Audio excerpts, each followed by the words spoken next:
অবশ্যই করবো বলে যাবো। শেষ হচ্ছি। আসসালামু আলাইকুম। ওয়ালাইকুম আসসালাম। আমরা দেখতে পাচ্ছি যে আমাদের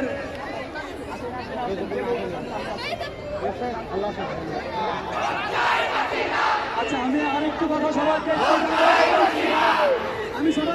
আমরা 18 নম্বর সেক্টরে এসেছিলাম। তো এখানে দেখতে পাচ্ছি সেই দর্শক যে এখানে অনেক আন্দোলন হচ্ছে। আমরা দেখতে পাচ্ছি সবাই মোমবাতি জ্বালিয়ে পর্যবেক্ষণ করছেন, ধিক্কার জানাচ্ছেন শেখ হাসিনাকে।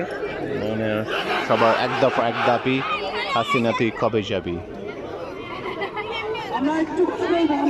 আমরা দেখতে পাচ্ছি একটা ড্রোন সামনে দেখতে পাচ্ছেন। যেহেতু এখানে সবাই সমবেত হয়েছি, আমরা জানি দেশের যেখানে যে অবস্থাতে সাধারণ মানুষ